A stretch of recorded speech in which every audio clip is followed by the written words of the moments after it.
हर हर भोले नमः शिवाय। ओम नमः शिवाय, ओम नमः शिवाय। हर हर भोले नमः शिवाय। ओम नमः शिवाय, ओम नमः शिवाय। हर हर भोले नमः शिवाय। ओम नमः शिवाय, ओम नमः शिवाय। हर हर भोले नमः शिवाय। ओम नमः शिवाय, ओम नमः शिवाय। हर हर भोले नमः शिवाय। हर हर भोले नमः शिवाय। हर हर भोले नमः शिवाय। श्री गणेशाय नमः, श्री गणेशाय नमः, श्री गणेशाय नमः, श्री गणेशाय नमः, श्री गणेशाय नमः। ओम गम गणपते नमः, ओम गम गणपते नमः, ओम गम गणपते नमः, ओम गम गणपते नमः, ओम गम गणपते नमः। जय गौरी नंदन गणेश। जय श्री शिव महापुराण। पार्थिव लिंग के निर्माण की रीति तथा वेद मंत्रों द्वारा उसके पूजन की विस्तृत एवं संक्षिप्त विधि का वर्णन। तदंतर पार्थिव लिंग की श्रेष्ठता तथा महिमा का वर्णन करके सुत जी कहते हैं, महर्षियों, अब मैं वैदिक कर्म के प्रति श्रद्धा भक्ति रखने वाले लोगों के लिए वेदोक्त मार्ग से ही पार्थिव पूजा की पद्धति का वर्णन करता हूँ। यह पूजा भोग और मोक्ष दोनों को देने वाली है। आहिनक सूत्रों में बताई हुई विधि के अनुसार विधि पूर्वक स्नान और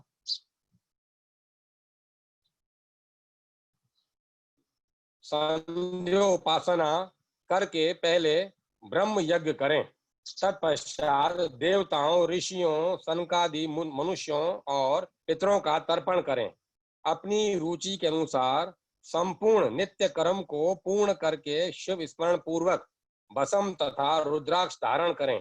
तत्पश्चात संपूर्ण मनोवांछित फल की सिद्धि के लिए ऊंची भक्ति भावना के साथ उत्तम पार्थिव लिंग की वेदोक्त विधि से भली भांति पूजा करें। नदी या तालाब के किनारे, पर्वत पर, वन में, शिवालय में अथवा और किसी पवित्र स्थान में पार्थिव पूजा करने का विधान है।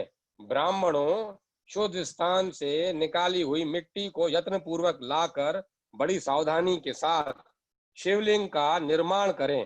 ब्राह्मण के लिए श्वेत, क्षत्रिय के लिए लाल, वैश्य के लिए पीला और शूद्र के लिए काली मिट्टी से शिवलिंग बनाने का विधान है।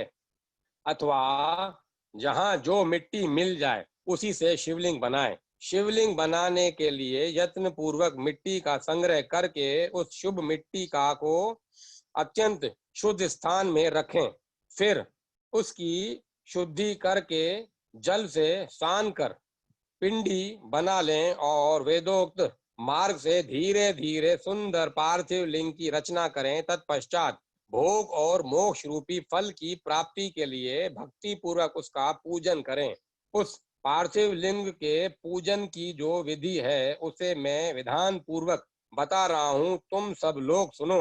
ओम नमः शिवाय इस मंत्र का उच्चारण करते हुए समस्त पूजन सामग्री का प्रोक्षण करें, उस पर जल छिड़कें। उसके बाद भूरिस पूरा मंत्र इस प्रकार: भूरिस भूमि स्व द्वितीय रक्षी विश्वधाया विश्वस्य भुवनस्य धृत्री पृथ्वी यश्च पृथ्वी द्रहु पृथ्वी माँ हिंसिह इत्यादि मंत्र से क्षेत्र सिद्धि करें और उपासनमन उपासा उपहा समान इस मंत्र से जल का संस्कार करें। इसके बाद नमस्ते रुद्र इस मंत्र से स्फटिका बंद स्फटिक शिला का घेरा बनाने की बात कही गई है। नमः शंभवाय इस मंत्र से क्षेत्र शुद्धि और पंचामृत का प्रोक्षण करें। तत्पश्चात शिव भक्त पुरुष नमः पूर्वक नीलग्रीवाय मंत्र से शिवलिंग की उत्तम प्रतिष्ठा करें।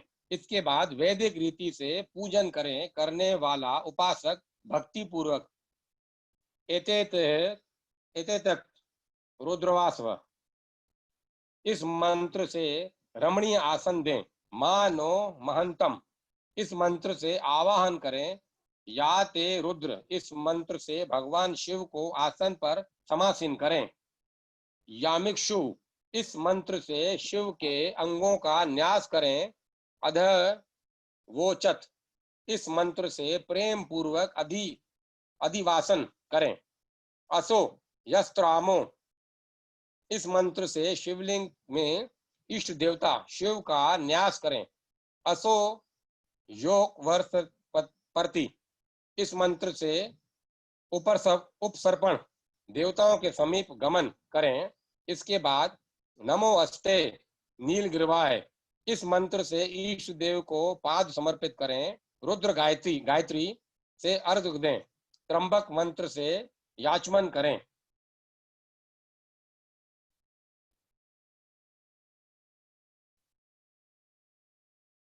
पय पृथ्वी हवा इस मंत्र से दुग्ध स्नान कराएं। दधि करवावणों इस मंत्र से दधि स्नान कराएं। धृत द्रवापवा इस मंत्र से घृत पावा इस मंत्र से घृत स्नान करावे। मधुवाता मधु नर्तंत मधु मानोन इस 3 ऋचाओं से मधु स्नान और शकरा स्नान कराएं। इस दुग्ध आदि 5 वस्तुओं को पंचामृत कहते हैं अथवा पाद समर्पण के लिए कहे गए नमोस्ते नीलग्रीवाय इत्यादि मंत्र द्वारा पंचामृत से स्नान करावें। तदंतर मां नस्तों के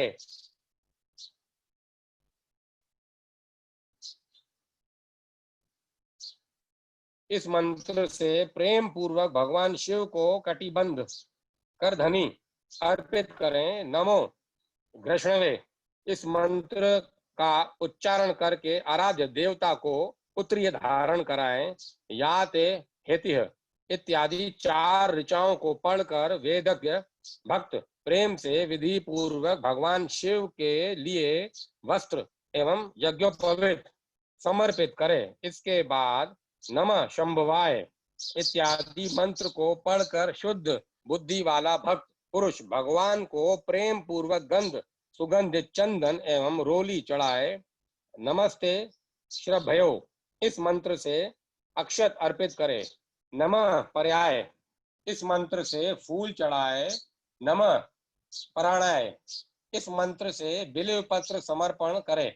नमः कपर्धनी ने च इत्यादि मंत्र से विधि पूर्वक धूप दे।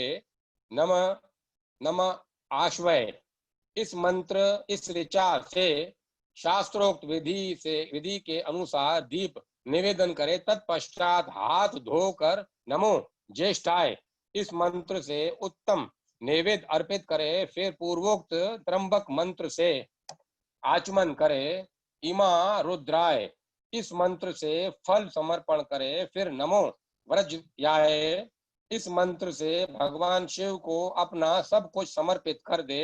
तदंतर मानो महानतम तथा मां नस्तों के इन पूर्वोक्त 2 मंत्रों द्वारा केवल अक्षतों से 11 रुद्रों का पूजन करे। फिर हिरण्यगर्भ इत्यादि मंत्र से जो 3 ऋचाओं के रूप में पठित है दक्षिणा चढ़ाए।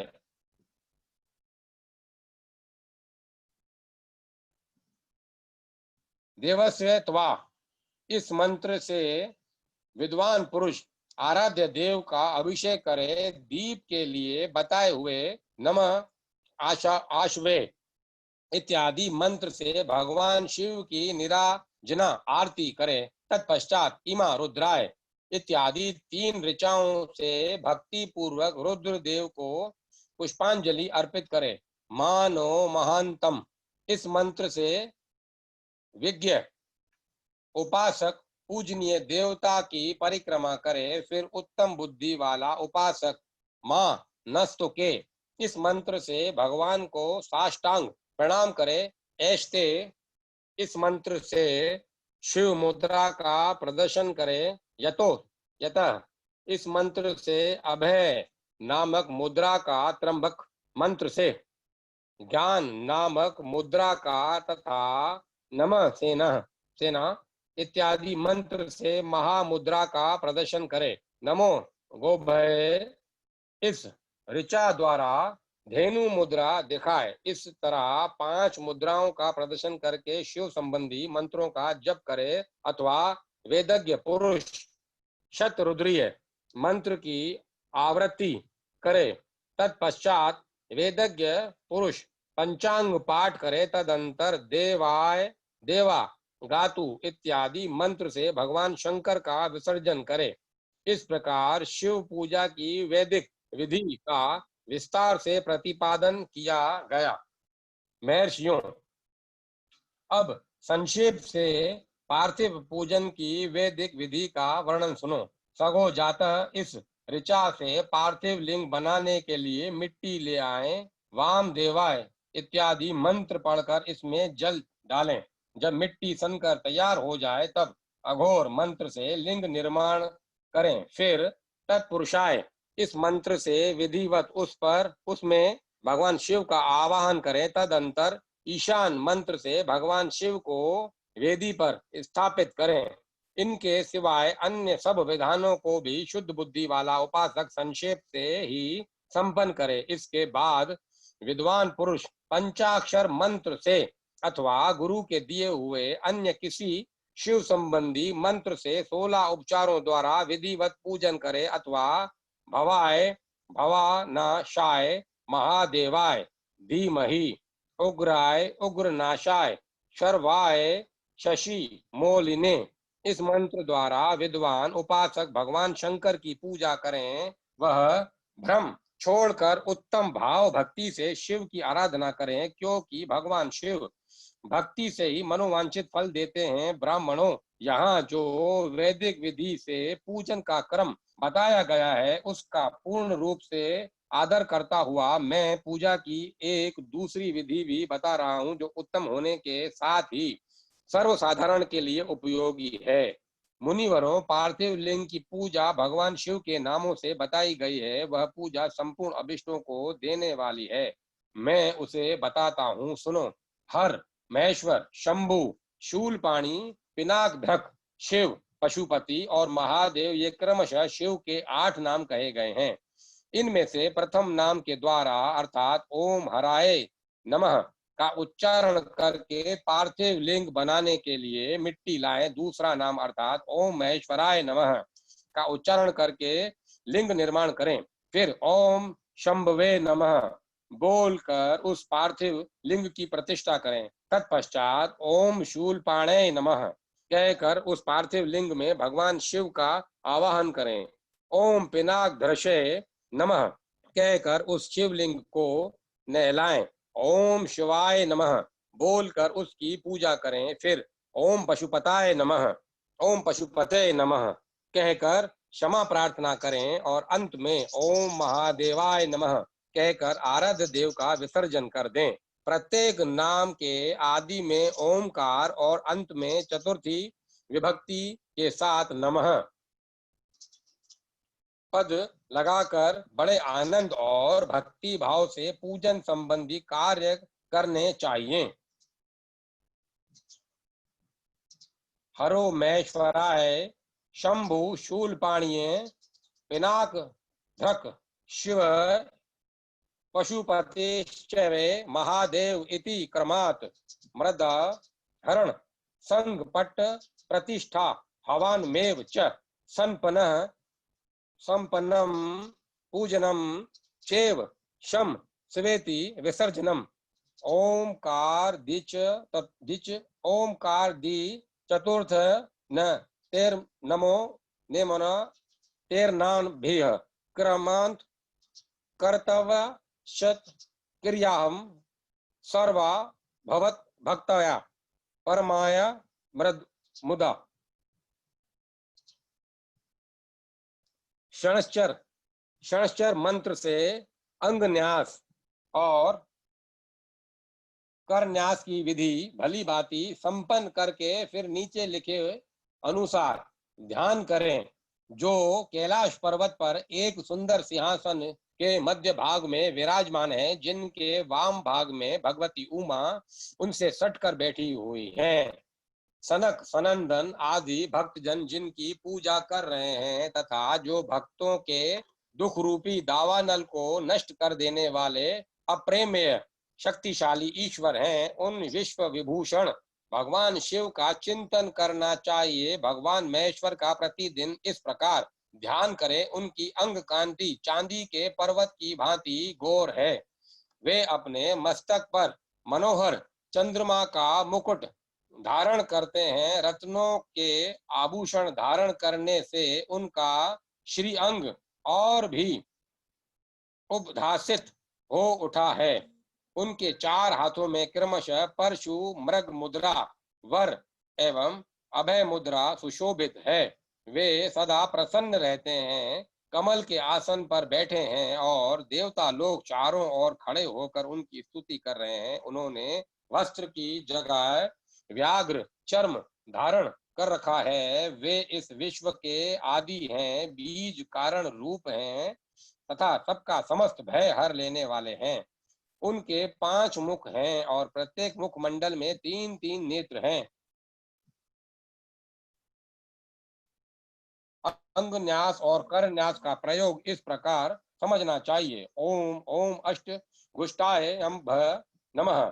ओम न तर्जनी भ्याय नमः। ओम मध्यभयाम नमः। ओम श्री अनामिकाभ्याय नमः। ओम वा कनिष्ठा कभाय नमः। ओम य करतल कर पृष्ठाभयाय नमः इति करन्यास। ओम ओम हृदय नमः। ओम च शिर से स्वाहा।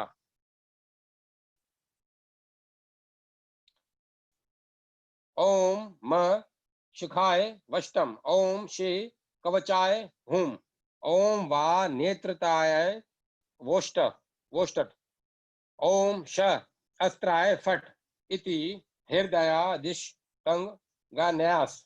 यहाँ कर न्यास और हृदयादिश न्यास के 6 वाक्य दिए गए हैं। इनमें कर न्यास के प्रथम वाक्य को पढ़कर दोनों तर्जनी उंगलियों से अंगुष्ठों का स्पर्श करना चाहिए। शेष वाक्यों को पढ़कर अंगुष्ठों से तर्जनी आदि उंगलियों का स्पर्श करना चाहिए। इसी प्रकार अंग न्यास के भी दाहिने हाथ से हृदय आदि अंगों का स्पर्श करने की विधि है। केवल कवच न्यास में दाहिने हाथ से बाईं भुजा और बाएं हाथ से दाईं भुजा का स्पर्श करना चाहिए। अस्त्राय फट इस अंतिम वाक्य को पढ़कर हुए दाहिने हाथ को सिर के ऊपर से आकर दाईं हथेली पर ताली बजानी चाहिए। ध्यान संबंधी श्लोक जिनके भाव ऊपर दिए गए हैं इस प्रकार हैं। और वो संस्कृत में श्लोक लिखा हुआ है, अब मैं इसको नहीं पढ़ रहा हूँ, बड़ी अशुद्धि हो रही पढ़ने में। इस प्रकार ध्यान तथा उत्तम पार्थिव लिंग का पूजन करके गुरु के दिए हुए पंचाक्षर मंत्र का विधि पूर्वक जप करें। विप्रवरों, विद्वान पुरुषों को चाहिए कि वह देवेश्वर शिव को प्रणाम करके नाना प्रकार की स्तुतियों द्वारा उनका सत्वन करें तथा शतरुद्रीय का पाठ करें। तत्पश्चात अंजलि में अक्षत और फूल लेकर उत्तम भक्ति भाव से निम्नांकित मंत्रों को पढ़ते हुए प्रेम और प्रसन्नता के साथ भगवान शंकर से इस प्रकार प्रार्थना करें। सबको सुख देने वाले कृपा निधान भूतनाथ शिव, मैं आपका हूँ। आपके गुणों में ही मेरे प्राण बसते हैं, अथवा आपके गुण ही मेरे प्राण हैं, मेरे जीवन सर्वस्व हैं।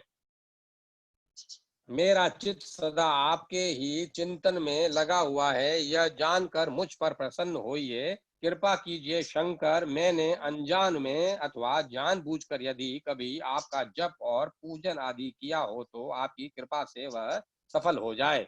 गौरी नाथ, मैं आधुनिक युग का महान पापी हूँ, पतित हूँ, और आप सदा से ही परम महान पतित पावन हैं। इस बात का विचार करके आप जैसा चाहें वैसा करें। महादेव, सदाशिव, वेदों, पुराणों, नाना प्रकार के शास्त्रीय सिद्धांतों और विभिन्न महर्षियों ने भी अब तक आपको पूर्ण रूप से नहीं जाना है। फिर मैं कैसे जान सकता हूँ महेश्वर? मैं जैसा हूँ वैसा ही उसी रूप में संपूर्ण भाव से आपका हूँ, आपके आश्रित हूँ, इसीलिए आपसे रक्षा पाने के योग्य हूँ। परमेश्वर, आप मुझ पर प्रसन्न होइए। मुने इस प्रकार प्रार्थना करें, प्रार्थना करके हाथ में लिए हुए अक्षत और पुष्प को भगवान शिव के ऊपर चढ़ाकर उन शंभु देव को भक्ति भाव से विधि पूर्वक साष्टांग प्रणाम करें। तदंतर शुद्ध बुद्धि वाला उपासक शास्त्रोक्त विधि से इष्ट देव की परिक्रमा करे। फिर श्रद्धा पूर्वक स्तुतियों द्वारा देवेश्वर शिव की स्तुति करे। इसके बाद गला बजाकर गले से अव्यक्त शब्द का उच्चारण करके पवित्र एवं विनीत चित्त वाला साधक भगवान को प्रणाम करे। फिर आदर पूर्वक विज्ञप्ति करे और उसमें उसके बाद विसर्जन। मुनिवरों, इस प्रकार विधि पूर्वक पार्थिव पूजा बताई गई। यह भोग और मोक्ष देने वाली तथा भगवान शिव के प्रति भक्ति भाव को बढ़ाने वाली है। अध्याय 19-20 पार्थिव पूजा की महिमा, शिव नैवेद्य भक्षण के विषय में निर्णय तथा बिलिव का महात्म्य। तदंतर ऋषियों के पूछने पर किस कामना की पूर्ति के लिए कितने पार्थिव लिंगों की पूजा करनी चाहिए, इस विषय का वर्णन करके सुत जी बोले, महर्षियों, पार्थिव लिंगों की पूजा कोटि कोटि यज्ञों का फल देने वाली है। कलयुग में लोगों के लिए शिवलिंग पूजन जैसा श्रेष्ठ दिखाई देता है वैसा दूसरा कोई साधन नहीं है। यह समस्त शास्त्रों का निश्चित सिद्धांत है। शिवलिंग भोग और मोक्ष देने वाला है। लिंग 3 प्रकार के कहे गए हैं, उत्तम, मध्यम और अधम। जो 4 उंगल ऊंचा और देखने में सुंदर हो तथा वेदी से युक्त हो, उस शिवलिंग को शास्त्रज्ञ महर्षियों ने उत्तम कहा है। उससे आधा मध्यम और उससे आधा अधम माना गया है। इस प्रकार 3 प्रकार के शिवलिंग कहे गए हैं जो उत्तरोत्तर श्रेष्ठ हैं। ब्राह्मण, क्षत्रिय, वैश्य, शूद्र अथवा विलोम शंकर कोई भी क्यों न हो, वह अपने अधिकार के अनुसार वैदिक अथवा तांत्रिक मंत्र से सदा आदर पूर्वक शिवलिंग की पूजा करे। ब्राह्मणों, महर्षियों, अधिक कहने से क्या लाभ? शिवलिंग का पूजन करने से स्त्रियों का तथा अन्य सब को भी अधिकार है। द्विजों के लिए वैदिक पद्धति से ही शिवलिंग की पूजा करना श्रेष्ठ है, परंतु अन्य लोगों के लिए वैदिक मार्ग से पूजा करने की सम्मति नहीं है। वेदज्ञ द्विजों को वैदिक मार्ग से ही पूजन करना चाहिए, अन्य मार्ग से नहीं। वह भगवान शिव का कथन ही दधीची और गौतम आदि के शाप से जिनका चित्त दग्ध हो गया है, उन द्विजों की वैदिक कर्म में श्रद्धा नहीं होती। जो मनुष्य वेदों तथा स्मृतियों में कहे हुए सत्कर्मों की अवहेलना करके दूसरे कर्म को करने लगता है, उसका मनोरथ कभी सफल नहीं होता। इस प्रकार विधि पूर्वक भगवान शंकर का नैवेद्यांत पूजन करके उनकी त्रिभुवनमयी 8 मूर्तियों का भी वही पूजन करें। पृथ्वी, जल, अग्नि, वायु, आकाश, सूर्य, चंद्रमा तथा यजमान, ये भगवान शंकर की 8 मूर्तियां कही गई हैं। इन मूर्तियों के साथ साथ श्रव, भव, रुद्र, उग्र, भीम, ईश्वर, महादेव तथा पशुपति, इन नामों की भी अर्चना करें। तदंतर चंदन, अक्षत और बिल्व पत्र लेकर वहां ईशान आदि के कर्म से भगवान शिव के परिवार का उत्तम भक्ति भाव से पूजन करें। ईशान, नंदी, चंड, महाकाल, भृंगी, वृक्ष, वृष, स्कंद, कपरी कपरी कप्र कपिधेश्वर, कपिधेश्वर, सोम तथा शुक्र, ये 10 शिव के परिवार हैं, जो क्रमशः ईशान आदि 10 दिशाओं में पूजनीय हैं। तत्पश्चात भगवान शिव के समक्ष वीरभद्र का और पीछे कीर्ति मुख का पूजन करके विधि पूर्वक 11 रुद्रों की पूजा करें। इसके बाद पंचाक्षर मंत्र का जप करके शतरुद्रीय स्तोत्र का, नाना प्रकार की स्तुतियों का तथा शिव पंचांग का पाठ करें। तत्पश्चात परिक्रमा और नमस्कार करके शिवलिंग का विसर्जन करें। इस प्रकार मैंने शिव पूजन की संपूर्ण विधि का आदर पूर्वक वर्णन किया। रात्रि में देव कार्य को सदा उत्तराभिमुख होकर ही करना चाहिए। इसी प्रकार शिव पूजन भी पवित्र भाव से सदा उत्तराभिमुख होकर ही करना उचित है। जहाँ शिव लिंग स्थापित हो उससे पूर्व दिशा का आश्रय लेकर नहीं बैठना या खड़ा होना चाहिए, क्योंकि वह दिशा भगवान शिव के आगे या सामने पड़ती है। इष्ट देव का सामना रोकना ठीक नहीं है। शिवलिंग से उत्तर दिशा में भी न बैठें, क्योंकि उधर भगवान शंकर का वामंग है, जिसमें शक्ति स्वरूपा देवी उमा विराजमान है। पूजक को शिवलिंग के पश्चिम दिशा में भी नहीं बैठना चाहिए, क्योंकि वह आराध्य देव का पृष्ठ भाग है।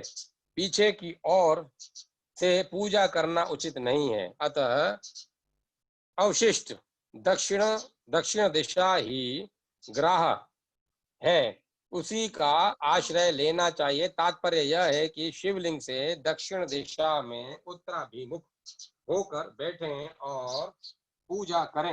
विद्वान पुरुषों को चाहिए कि वह भस्म का त्रिपुंड लगाकर रुद्राक्ष की माला लेकर तथा बेल पत्र का संग्रह करके ही भगवान शंकर की पूजा करें, इनके बिना नहीं। मुनिवरों, शिव पूजन आरंभ करते समय यदि भस्म न मिले तो मिट्टी से भी ललाट में त्रिपुंड अवश्य कर लेना चाहिए। ऋषि बोले, मुने, हमने पहले से यह बात सुन रखी है कि भगवान शिव का नैवेद्य नहीं ग्रहण करना चाहिए। इस विषय में शास्त्र का निर्णय क्या है, यह बताइए। साथ ही बिलीव का महात्म भी प्रकट कीजिए। सुत जी ने कहा, मुनियों, आप शिव संबंधी व्रत का पालन करने वाले हैं, अतः आप सबको शतशः धन्यवाद है। आप सावधान होकर सुने। जो भगवान शिव का भक्त है, बाहर भीतर से पवित्र और शुद्ध है, उत्तम व्रत का पालन करने वाला तथा दृढ़ निश्चय से युक्त है, वह शिव नैवेद्य का अवश्य भक्षण करे। भगवान शिव का नैवेद्य अग्राह्य है, इस भावना को मन से निकाल दें। शिव के नैवेद्य को देख लेने मात्र से भी सारे पाप दूर भाग जाते हैं। इसको खा लेने पर तो करोड़ों पुण्य अपने भीतर आ जाते हैं। आए हुए शिव नैवेद्य को सिर झुकाकर प्रसन्नता के साथ ग्रहण करें और प्रयत्न करके शिव स्मरण पूर्वक उसका भक्षण करें। आए हुए शिव नैवेद्य को जो यह कहकर कि मैं इसे दूसरे समय में ग्रहण करूंगा लेने में विलंब कर देता है, वह मनुष्य निश्चय ही पाप से बंध जाता है। जिसने शिव की दीक्षा ली हो, उस शिव भक्त के लिए यह शिव नैवेद्य अवश्य भक्षणीय है। ऐसा कहा जाता है, शिव की दीक्षा से युक्त शिव भक्त पुरुष के लिए सभी शिवलिंगों का नैवेद्य शुभ एवं महाप्रसाद है, अतः वह उसका अवश्य भक्षण करे। परंतु जो अन्य देवताओं की दीक्षा से युक्त है और शिव भक्ति में भी मन को लगाए हुए है, उनके लिए शिव नैवेद्य भक्षण के विषय में क्या निर्णय है, इसे आप लोग प्रेम पूर्वक सुनो। ब्राह्मणों, जहाँ शालिग्राम शिला की उत्पत्ति होती है, वहाँ के उत्पन्न लिंग में रसलिंग, पराद लिंग में पाषाण रजत तथा स्वर्ण से निर्मित लिंग में देवताओं तथा सिद्धों द्वारा प्रतिष्ठित प्रतिष्ठित लिंग में केसर निर्मित लिंग में स्फटिक लिंग में रत्न निर्मित लिंग में तथा समस्त ज्योतिर्लिंगों में विराजमान भगवान शिव के नैवेद्य का भक्षण चंद्रायण व्रत के समान पुण्यजनक है। ब्रह्म हत्या करने वाला पुरुष भी यदि पवित्र होकर शिव निर्माल्य का भक्षण करके उसे सिर पर धारण करे तो उसका सारा पाप शीघ्र ही नष्ट हो जाता है। वह जहाँ चंड का अधिकार है वह जहाँ चंड का अधिकार है वहाँ जो शिव निर्माल्य हो उसे साधारण मनुष्यों को नहीं खाना चाहिए। जहाँ चंड का अधिकार नहीं है वहाँ के शिव निर्माल्य का सभी को भक्ति पूर्वक भोजन करना चाहिए। बाण लिंग, नर्मदेश्वर, लोह निर्मित स्वर्ण आदि धातु में लिंग, सिद्ध लिंग, जिन लिंगों की उपासना में किसी ने सिद्धि प्राप्त की हो अथवा जो सिद्धों द्वारा स्थापित हैं, वे लिंग स्वयंभू लिंग। इन सब लिंगों में तथा शिव की प्रतिमाओं मूर्तियों में चंड का अधिकार नहीं है। जो मनुष्य शिवलिंग को विधि पूर्वक स्नान कराकर उस स्नान के जल का 3 बार आचमन करता है, उसके कायिक, वाचिक और मानसिक तीनों प्रकार के पाप वहां शीघ्र नष्ट हो जाते हैं। जो शिव नैवेद्य पत्र, पुष्प, फल और जल अग्राह है, वह सब भी शालिग्राम शिला के स्पर्श से पवित्र ग्रहण के योग्य हो जाता है। मुनीश्वरों, शिवलिंग के ऊपर चढ़ा हुआ जो द्रव्य है वह अग्राह है, परंतु जो वस्तु शिव स्पर्श से रहित है अर्थात जिस वस्तु को अलग रखकर शिव जी को निवेदित किया गया है, लिंग के ऊपर चढ़ाया नहीं है, उसे अत्यंत पवित्र जानना चाहिए। मुनिवरों, इस प्रकार नैवेद्य के विषय में शास्त्र का निर्णय बताया गया है। अब तुम लोग सावधान हो, आदर पूर्वक बिलीव का महात्म्य सुनो। यह बिलीव वृक्ष महादेव का ही रूप है। देवताओं ने भी इसकी स्तुति की है। फिर जिस किसी तरह से इसकी महिमा फिर जिस किसी तरह से इसकी महिमा कैसे जानी जा सकती है। तीनों लोकों के में जितने पुण्य तीर्थ प्रसिद्ध हैं, वे संपूर्ण तीर्थ बिलीव के मूल भाग में निवास करते हैं। जो पुण्यात्मा मनुष्य बिलीव के मूल में लिंग स्वरूप अविनाशी महादेव जी का पूजन करता है, वह निश्चय ही शिव पद को प्राप्त होता है। जो बिलीव की जड़ के पास जल से अपने मस्तक को सींचता है, वह संपूर्ण तीर्थों में स्नान का फल पा लेता है और वही इस भूतल पर पावन माना जाता है। इस बिलीव की जड़ के परम उत्तम थाले को जल से भरा हुआ देखकर महादेव जी पूर्णतया संतुष्ट होते हैं। जो मनुष्य गंध पुष्प आदि से बिलीव के मूल भाग का पूजन करता है, वह शिवलोक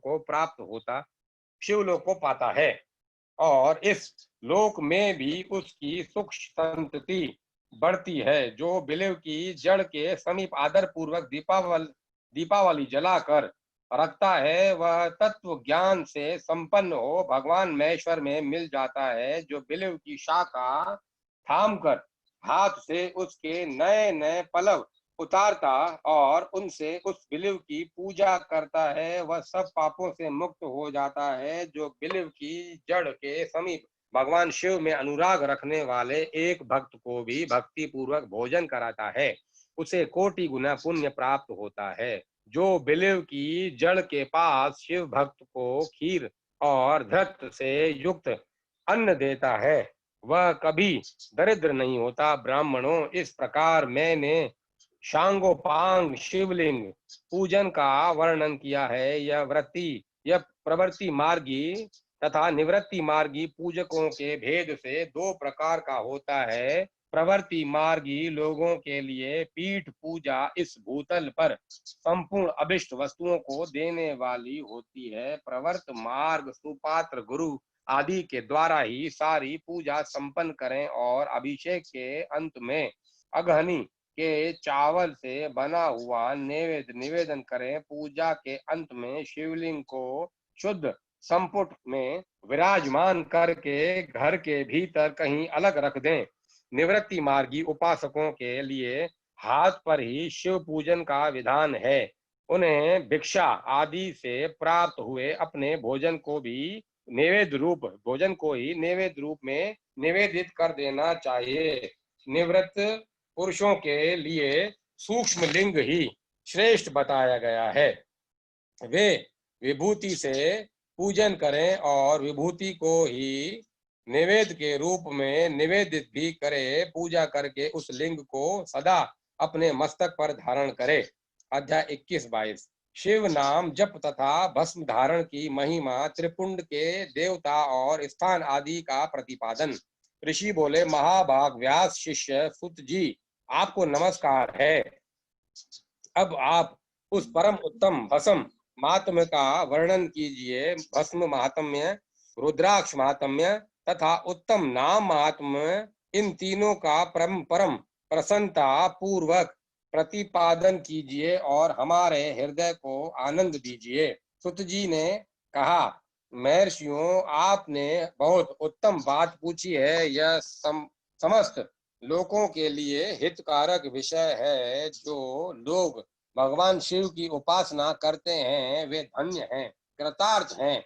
उनका देह धारण सफल है तथा उनके समस्त कुल का आदर हो गया है। जिनके मुख में भगवान शिव का नाम है, जो अपने मुख से सदाशिव और शिव इत्यादि नामों का उच्चारण करते रहते हैं, पाप उनका उसी तरह स्पर्श नहीं करता जैसे खदिर वृक्ष के अंगार को छूने का साहस कोई भी प्राणी नहीं कर सकते। हे श्री शिव, आपको नमस्कार है। श्री शिवाय नमस्तुभ्यं। ऐसी बात जब मुंह से निकलती है तब वह मुंह समस्त पापों का विनाश करने वाला पवन तीर्थ बन जाता है। जो मनुष्य प्रसन्नता पूर्वक उस मुख का दर्शन करता है, उसे निश्चय ही तीर्थ सेवन जनित फल प्राप्त होता है। ब्राह्मणों, शिव का नाम विभूति, भस्म तथा रुद्राक्ष, ये तीनों त्रिवेणी के समान परम पुण्य में माने गए हैं। जहाँ ये तीनों शुभतर वस्तुएं सर्वदा रहती हैं, उसके दर्शन मात्र से मनुष्य त्रिवेणी स्नान का फल पा लेता है। भगवान शिव का नाम गंगा है। विभूति यमुना यानी विभूति यमुना मानी गई है तथा रुद्राक्ष को सरस्वती कहा गया है। इन तीनों की संयुक्त त्रिवेणी समस्त पापों का नाश करने वाली है। श्रेष्ठ ब्राह्मणों, इन तीनों की महिमा को सद सिद्ध लक्षण भगवान महेश्वर के तीन बिना दूसरा कौन भली भांति जानता है। इस ब्रह्मांड में जो कुछ है वह सब को केवल महेश्वर ही जानते हैं। विप्रगण, मैं आपकी श्रद्धा भक्ति के अनुसार संक्षेप में भगवान नामों की महिमा का कुछ वर्णन करता हूँ। तुम सब लोग प्रेम पूर्वक सुनो। यह नाम महात्म्य समस्त पापों को हर लेने वाला सर्वोत्तम साधन है। शिव इस नाम रूपी दावानल से महान पातक रूपी पर्वत अनायास ही भस्म हो जाता है। यह सत्य है। शिव शिव शिव शिव शिव शिव शिव शिव शिव शिव शिव शिव शिव इसमें संशय नहीं है। शौनक, पाप मूलक जो नाना प्रकार के दुख हैं, वे एकमात्र शिव नाम भगवान नाम से ही नष्ट होने वाले हैं। दूसरे साधनों से संपूर्ण यत्न करने पर भी पूर्णतया नष्ट नहीं होते हैं। जो मनुष्य इस भूतल पर सदा भगवान शिव के नामों के जप में ही लगा हुआ है, वह वेदों का ज्ञाता है, वह पुण्यात्मा है, वह धन्यवाद का पात्र है तथा वह विद्वान माना गया है। मुने, जिनका शिव नाम जप में विश्वास है, उनके द्वारा आचरित नाना प्रकार के धर्म तत्काल फल देने के लिए उत्सुक हो जाते हैं। महर्षि, भगवान शिव के नाम से जितने पाप नष्ट होते हैं, उतने पाप मनुष्य इस भूतल पर कर ही नहीं सकते। आहा, शिव शिव शिव शिव। जो शिव नाम रूपी नौका पर आरूढ़ हो संसार रूपी समुद्र को पार करते हैं, उनके जन्म मरण रूप संसार के मूलभूत वे सारे पाप निश्चय ही नष्ट हो जाते हैं। महामुने, संसार के मूलभूत पातक रूपी पादपों का शिव नाम रूपी कुठार से निश्चय ही नाश हो जाता है। जो पाप रूपी दावानल से पीड़ित हैं, उन्हें शिव नाम रूपी अमृत का पान करना चाहिए। पापों के दावानल से दग्ध होने वाले लोगों को उस शिव नामामृत के बिना शांति नहीं मिल सकती। जो शिव नाम रूपी सुधा की वृष्टि जनित धारा में गोते लगा रहे हैं, वे संसार रूपी दावानल के बीच में खड़े होने पर भी कदापि शोक के भागी नहीं होते। वे कदापि होने पर भी कदापि शोक के भागी नहीं होते। जिन महात्माओं के मन में शिव नाम के प्रति बड़ी भारी भक्ति है, ऐसे लोगों की सहसा और सर्वथा मुक्ति होती है। मुनीश्वर, जिसने अनेक जन्मों तक तपस्या की है, उसी की शिव नाम के प्रति भक्ति होती है, जो समस्त पापों का नाश करने वाली है। जिसके मन में भगवान शिव के नाम के प्रति कभी खंडित जिसके मन में भगवान शिव के नाम के प्रति कभी खंडित न होने वाली असाधारण भक्ति प्रकट हुई है, उसी के लिए मोक्ष सुलभ है। यह मेरा मत है। जो अनेक पाप करके भी भगवान शिव के नाम जप में आदर पूर्वक लग गया है, वह समस्त पापों से मुक्त हो ही जाता है, इसमें संशय नहीं है। जैसे वन में दावानल से दग्ध हुए वृक्ष भस्म हो जाते हैं, उसी प्रकार जीव नाम रूपी दावानल से दग्ध होकर उस समय तक के सारे पाप भस्म हो जाते हैं। उसी प्रकार शिव नाम रूपी दावानल से दग्ध होकर उस समय तक के सारे पाप भस्म हो जाते हैं। शौनक, जिसके अंग नित्य भस्म लगाने से पवित्र हो गए हैं तथा जो शिव नाम जप का आदर करने लगा है, वह घोर संसार सागर को भी पार कर ही लेता है। संपूर्ण वेदों का अवलोकन करके पूर्ववर्ती महर्षियों ने यही निश्चय किया है कि भगवान शिव के नाम का जप संसार सागर को पार करने के लिए सर्वोत्तम उपाय है। मुनिवरों, अधिक कहने से क्या लाभ है। मैं शिव नाम के सर्व पापाहारी महात्म्य का एक ही श्लोक में वर्णन करता हूँ। भगवान शंकर के एक नाम में भी पाप हरण की जितनी शक्ति है, उतना पातक मनुष्य कभी कर ही नहीं सकता। मुने, पूर्व काल में महापापी राजा इंद्रधुमन ने शिव नाम के प्रभाव से ही उत्तम सदगति प्राप्त की थी। इसी तरह कोई ब्रह्माणी युवती भी, जो बहुत पाप कर चुकी थी, शिव नाम के प्रभाव से ही उत्तम गति को प्राप्त हुई। द्विजवरों, इस प्रकार मैंने तुमसे भगवान नाम के उत्तम महात्म्य का वर्णन किया है। अब तुम भस्म का महात्म्य सुनो, जो समस्त पावन वस्तुओं को भी पावन करने वाला है। महर्षियों, भस्म संपूर्ण मंगलों को देने वाला तथा उत्तम है। उसके दो भेद बताए गए हैं, उन भेदों का वर्णन करता हूँ, सावधान होकर सुनो। एक को महाभस्म जानना चाहिए और दूसरे को स्वल्प भस्म, महाभस्म के भी अनेक भेद हैं। वह 3 प्रकार का कहा गया है, श्रोत, स्मार्त और लौकिक। स्वल्प भस्म के भी बहुत से भेदों का वर्णन किया गया है। श्रोत और स्मार्त भस्म को केवल द्विजों के ही उपयोग में आने के योग्य कहा जाता है।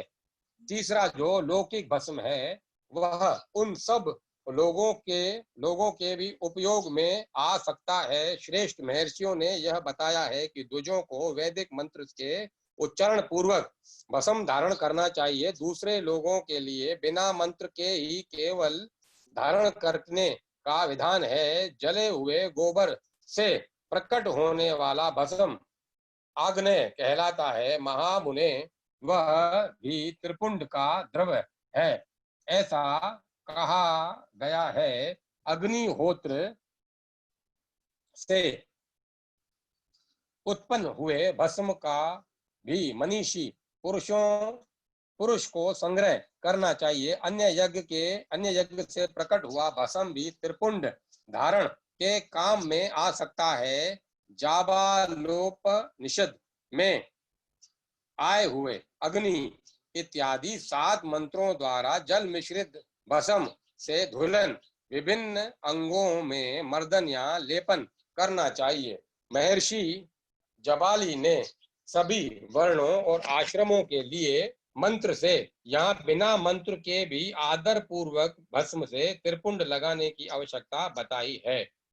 समस्त अंगों में सजल भस्म को मलना अथवा विभिन्न अंगों में तिरछा त्रिपुंड लगाना, इन कार्यों को मोक्षार्थी पुरुष प्रमाद से भी न छोड़े, ऐसा श्रुतियों का आदेश है। भगवान शिव और विष्णु में भी त्रियक त्रिपुंड धारण किया है। भगवान शिव और विष्णु ने भी त्रियक त्रिपुंड धारण किया है। अन्य देवियों सहित भगवती उमा और लक्ष्मी देवी ने भी वाणी द्वारा इसकी प्रशंसा की है। ब्राह्मणों, क्षत्रियों, वैश्यों, शूद्रों, वर्ण संकरों तथा जाति भ्रष्ट पुरुषों ने भी उद्धूलन एवं त्रिपुंड के रूप में भस्म धारण किया है। इसके पश्चात भस्म धारण तथा त्रिपुंड की महिमा एवं विधि बताकर सुत जी ने फिर कहा, महर्षियों, इस प्रकार मैंने संक्षेप से त्रिपुंड का महात्म्य बताया है।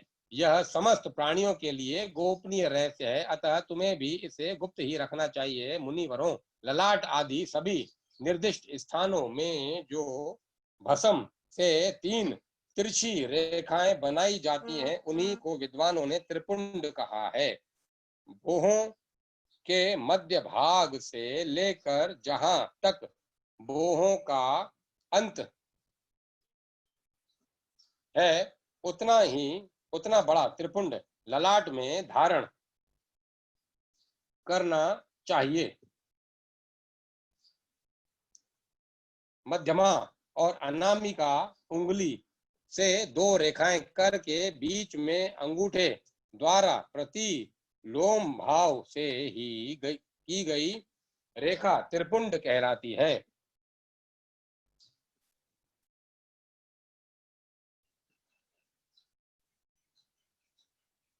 अथवा बीच की 3 उंगलियों से भस्म लेकर यत्न पूर्वक भक्ति भाव से ललाट में त्रिपुंड धारण करें। त्रिपुंड अत्यंत उत्तम तथा भोग और मोक्ष को देने वाला है। त्रिपुंड की 3 रेखाओं में से प्रत्येक के 9 देवता हैं, जो सभी अंगों में स्थित हैं। मैं उनका परिचय देता हूँ, सावधान होकर सुनो। मुनिवरों, प्रणव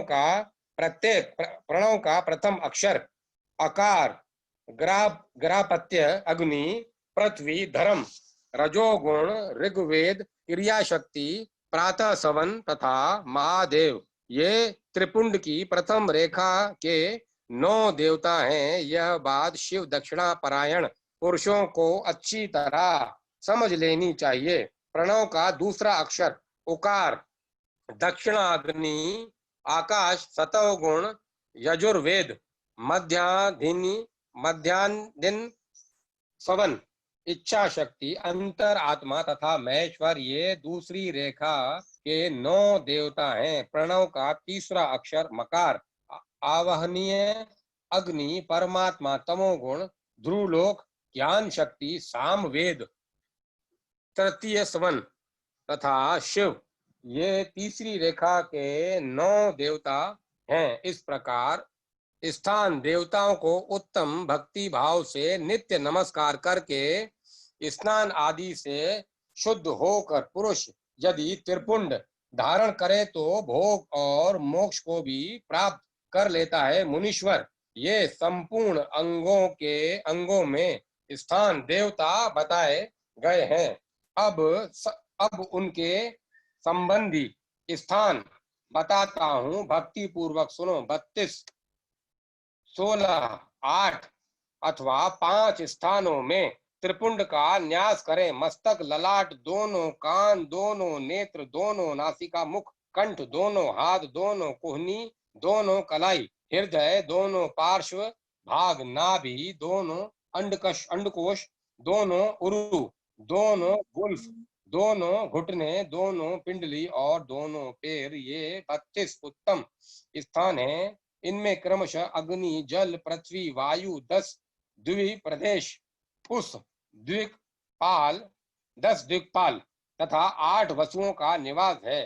धर, ध्रुव, सोम, आप, अनिल, अनल, प्रत्युक्ष और प्रभास, ये 8 वसु कहे गए हैं। इन सब का नाम मात्र लेकर इनके स्थानों में विद्वान पुरुष त्रिपुंड धारण करे अथवा एकाग्र चित्त हो 16 स्थान में ही त्रिपुंड धारण करे। मस्तक, ललाट, कंठ, दोनों कंधों, दोनों भुजाओं, दोनों कोहनियों तथा दोनों कलाइयों में, हृदय में, नाभि में, दोनों पसलियों में तथा पुष्ट भाग में त्रिपुंड लगाकर वहां दोनों अश्वनी कुमारों का शिव, शक्ति, रुद्र, ईश तथा नारद का और वामा आदि 9 शक्तियों का पूजन करे। ये सब मिलकर 16 देवता हैं। अश्वनी कुमार 2 कहे गए हैं, नात्स्य और दस्त्र अथवा मस्तक, केश, दोनों कान, मुख, दोनों भुजा, हृदय, नाभि, दोनों उरु, दोनों भानु, दोनों पैर और श्रेष्ठ भाग। इन 16 स्थानों में 16 त्रिपुंड का न्यास करें। मस्तक में शिव, केश में चंद्रमा, दोनों कानों में रुद्र और ब्रह्मा, मुख में विघ्नराज गणेश, दोनों भुजाओं में विष्णु और लक्ष्मी, हृदय में शंभु, नाभि में प्रजापति, दोनों उरुओं में नाग और नाग कन्याएं, दोनों घुटनों में ऋषि कन्याएं, दोनों पैरों में समुद्र तथा विशाल पुष्ट भाग में संपूर्ण तीर्थ देवता रूप से विराजमान है। इस प्रकार 16 स्थानों का परिचय दिया गया। अब 8 स्थान बताए जाते हैं। ग्रह स्थान, ललाट, परम उत्तम, कर्ण युगल, दोनों कंधे, हृदय और नाभि, ये 8 स्थान हैं। इनमें ब्रह्मा तथा सप्तऋषि, ये 8 देवता बताए गए हैं। मुनीश्वरों, भस्म के स्थान को जानने वाले विद्वानों ने इस 8 स्थानों का परिचय दिया है। अथवा मस्तक, दोनों भुजाएं, हृदय और नाभि, इन 5 स्थानों को भस्मविता पुरुषों ने भस्म धारण के योग्य बताया है। यथा संभव देश काल आदि की अपेक्षा रखते हुए उद्धुलन भस्म को अभिमंत्रित करना और जल में मिलाना आदि कार्य करें। यदि उद्मूलन में भी असमर्थ हो तो त्रिपुंड आदि लगाएं।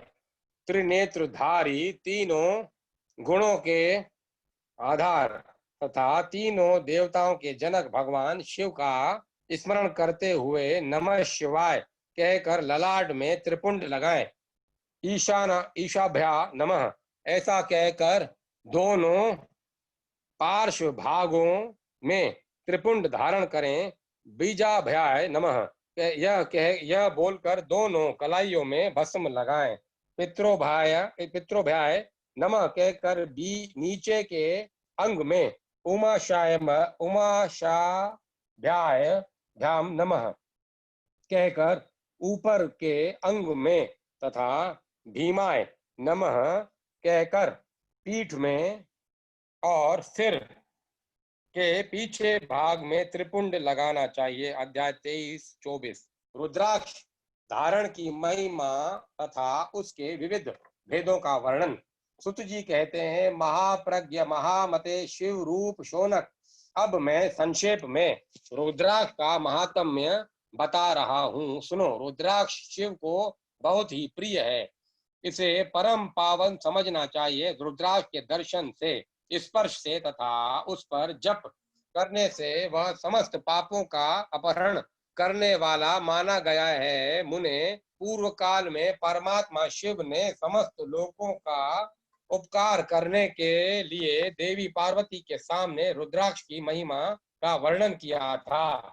भगवान शिव बोले, महेश्वरी शिवे, मैं तुम्हारे प्रेम वश भक्तों के हित की कामना से रुद्राक्ष की महिमा का वर्णन करता हूँ, सुनो।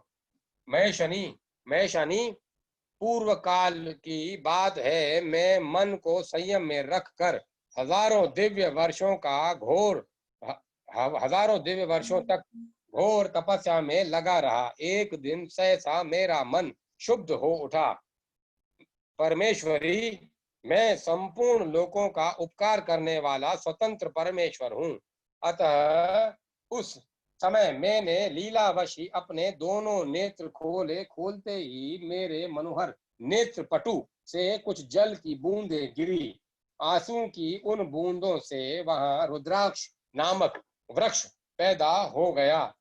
भक्तों पर अनुग्रह करने के लिए वे अश्रु बिंदु स्थावर भाव को प्राप्त हो गई। वे रुद्राक्ष मैंने विष्णु भक्त को तथा चारों वर्णों के लोगों को बांट दिया। भूतल पर अपने प्रिय रुद्राक्ष को मैंने गौण देश में उत्पन्न किया। रुद्राक्ष मथुरा गौण देश में उत्पन्न किया। मथुरा, अयोध्या, लंका, मलयाचल, सहागिरी, काशी तथा अन्य देशों में भी उनके अंकुर उगाए। वे उत्तम रुद्राक्ष असहाय पाप समूह का भेदन करने वाले तथा श्रुतियों के भी प्रेरक हैं। मेरी आज्ञा से वे ब्राह्मण, क्षत्रिय, वैश्य और शूद्र जाति के भेद से उस भूतल पर प्रकट हुए। रुद्राक्षों की ही जाति के शुभांश भी है। रुद्राक्षों की ही जाति के शुभाष भी हैं। उन ब्राह्मण आदि जाति वाले रुद्राक्षों के वर्ण श्वेत, रक्त, पित्त तथा कृष्ण जानने चाहिए। मनुष्यों को चाहिए कि वह क्रमशः वर्ण के अनुसार अपनी जाति का ही रुद्राक्ष धारण करें। भोग और मोक्ष की इच्छा रखने वाले चारों वर्णों के लोगों और विशेषतः शिव भक्तों को शिव पार्वती की प्रसन्नता के लिए रुद्राक्ष के फलों को अवश्य धारण करना चाहिए। आंवले के फल के बराबर जो रुद्राक्ष हो वह श्रेष्ठ बताया गया है।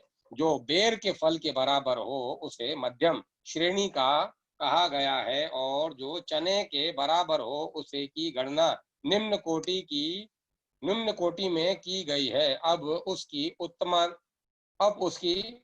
उत्तमता को परखने की यह दूसरी उत्तम प्रक्रिया बताई गई है। इसे बताने का उद्देश्य भक्तों की हित कामना। तो पार्वती, तुम भली भांति प्रेम पूर्वक इस विषय को सुनो। महेश्वरी, जो रुद्राक्ष बेर के फल के बराबर होता है वह उतना छोटा होने पर भी लोकों में उत्तम फल देने वाला तथा सुख सौभाग्य की वृद्धि करने वाला होता है। जो रुद्राक्ष आंवले के फल के बराबर होता है वह समस्त अरिष्टों का विनाश करने वाला होता है तथा जो गुंजा फल के समान बहुत छोटा होता है, वह संपूर्ण मनोरथों और फलों की सिद्धि करने वाला है। रुद्राक्ष जैसे जैसे छोटा होता है वैसे अधिक फल देने वाला होता है।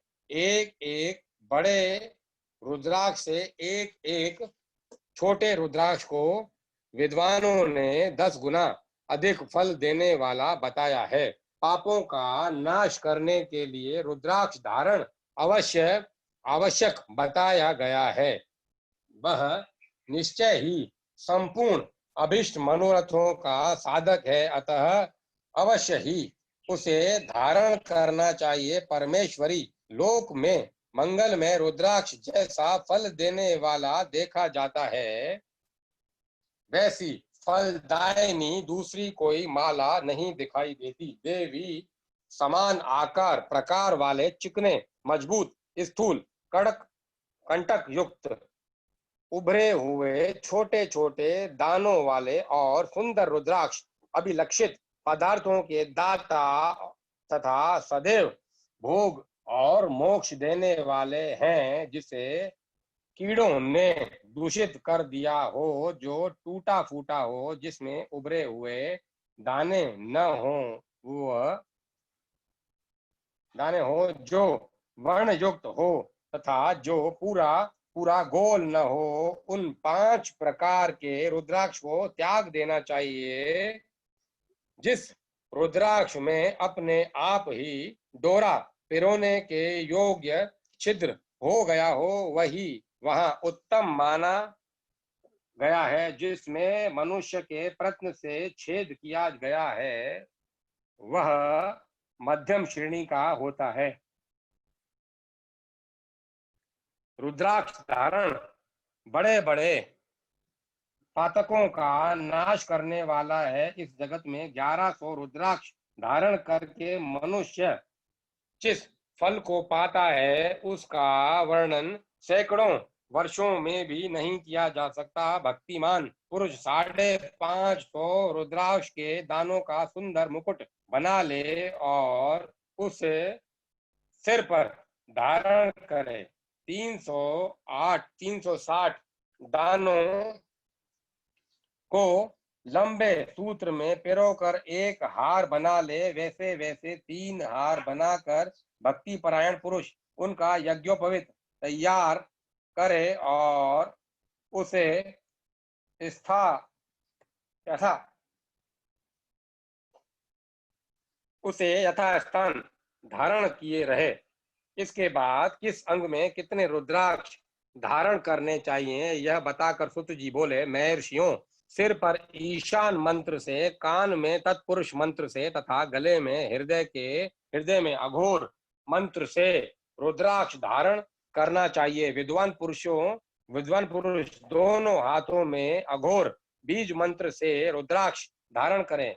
उधर पर वामदेव मंत्र से 15 रुद्राक्षों द्वारा गुथी हुई माला धारण करे अथवा अंगों सहित प्रणव का 5 बार जप करके रुद्राक्ष की 3, 5 या 7 मालाएं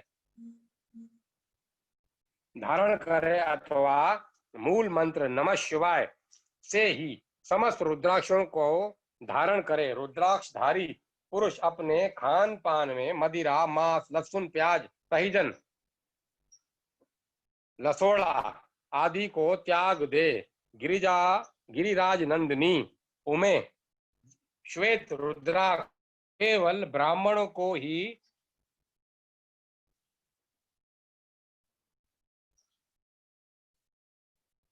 धारण करना चाहिए। गहरे लाल रंग का रुद्राक्ष क्षत्रियों के लिए हितकर बताया गया है। वैश्यों के लिए प्रतिदिन बारंबार पीले रुद्राक्ष को धारण करना चाहिए आवश्यक है और शूद्रों को काले रंग का रुद्राक्ष धारण करना चाहिए। यह वेदोक्त मार्ग है। ब्रह्मचारी, वानप्रस्थ, गृहस्थ और सन्यासी सबको नियम पूर्वक रुद्राक्ष धारण करना उचित है। इस सौभाग्य बड़े पुण्य से प्राप्त होता है उनमें पहले आंवले के बराबर और फिर उससे भी छोटे रुद्राक्ष धारण करे। जो रोगी हो, जिनमें दाने न हो, जिन्हें कीड़े ने खा लिया हो, उनमें पिरोने योग्य भी योगच्छेद न हो, किंतु पिरोने योग्य छेद न हो, ऐसे रुद्राक्ष मंगलाकांक्षी पुरुषों को नहीं धारण करने चाहिए। रुद्राक्ष मेरा मंगलमय लिंग विग्रह है। वह अंत गोतो अंतो गोतत्वा अंतोगत्वा चने के बराबर लघुतर होता है। सूक्ष्म रुद्राक्ष को ही सदा प्रशस्त माना गया है। सभी आश्रमों समस्त वाणी स्त्रियों और शूद्रों को भी भगवान शिव की आज्ञा के अनुसार सदैव रुद्राक्ष धारण करना चाहिए।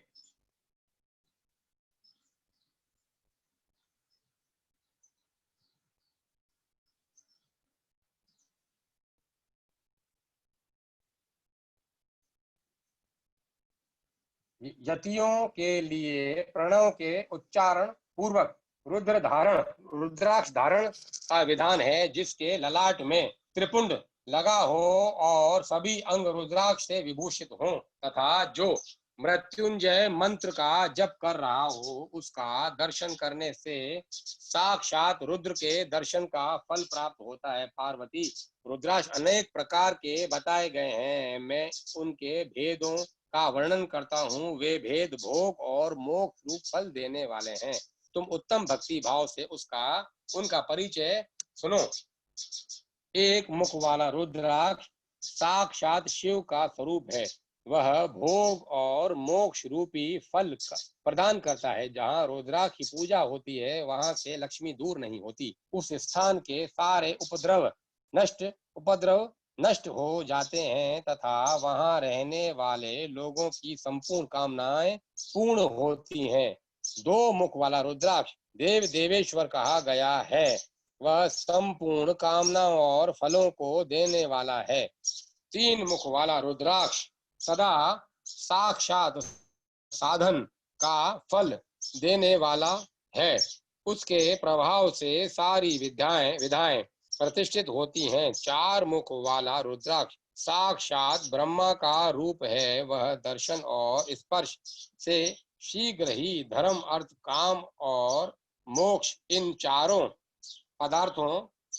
चारों पुरुषार्थों को देने वाला है। पांच मुख वाला रुद्राक्ष साक्षात कालाग्नि रुद्र रूप है। वह सब कुछ करने में समर्थ है। सबको मुक्ति देने वाला तथा संपूर्ण मनोवांछित फल प्रदान करने वाला है। पंचमुख रुद्राक्ष समस्त पापों को दूर कर देता है। छह मुख रुद्राक्ष कार्तिकेय का स्वरूप है। यदि दाहिने बाह में उसे धारण किया जाए तो धारण करने वाला मनुष्य ब्रह्म हत्या आदि पापों से मुक्त हो जाता है। इसमें संशय नहीं है। महेश्वरी, सात मुख वाला रुद्राक्ष अनंग स्वरूप और अनंग नाम से ही प्रसिद्ध है। देवेशी, उसको धारण करने से दरिद्र भी ऐश्वर्यशाली हो जाता है। आठ मुख वाला रुद्राक्ष अष्टमूर्ति भैरव रूप है। इसको धारण करने से मनुष्य पूर्ण आयु होता है और मृत्यु के पश्चात शूलधारी शंकर हो जाता है। नौ मुख वाले रुद्राक्ष को भैरव तथा कपिल मुनि का प्रतीक माना गया है, अथवा नौ रूप धारण करने वाली महेश्वरी दुर्गा उसकी अधिष्ठात्री देवी मानी गई है। जो मनुष्य भक्ति परायण हो, अपने बाएं हाथ में नवमुख रुद्राक्ष को धारण करता है, वह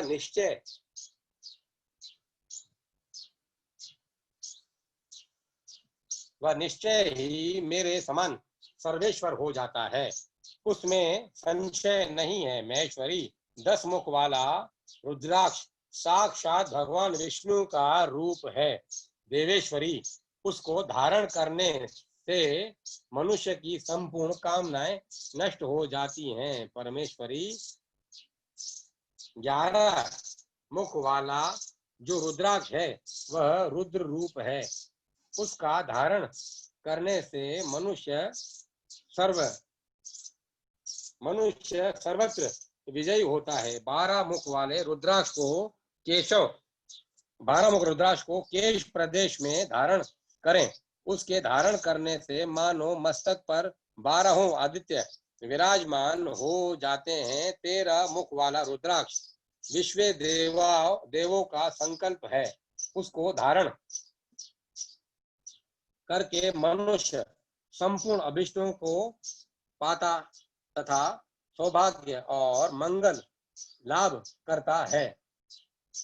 14 मुख वाले जो रुद्राक्ष हैं वह परम शिव रूप हैं। उसे भक्ति पूर्वक मस्तक पर धारण करें। इससे समस्त पापों का नाश हो जाता है। गिरिजा कुमारी इस प्रकार मुखों के भेद से रुद्राक्ष के 14 भेद बताए गए हैं। अब तुम क्रमशः उन रुद्राक्षों के धारण करने के मंत्र को प्रसन्नता पूर्वक सुनो। ओम ही नमः, ओम नमः, ओम क्ली नमः, ओम ही नमः, ओम ही नमः, ओम ही हूं नमः, ओम हूं नमः, ओम हूं नमः, ओम ही हूं नमः, ओम ही नमः, ओम हिं हूं नमः, ओम क्रो श्रो रो नमः, ओम हीम नमः, ओम नमः। इन 14 मंत्रों द्वारा क्रमशः 1 से लेकर 14 मुख वाले रुद्राक्ष को धारण करना। रुद्राक्ष को धारण करने वाला विद्वान साधक को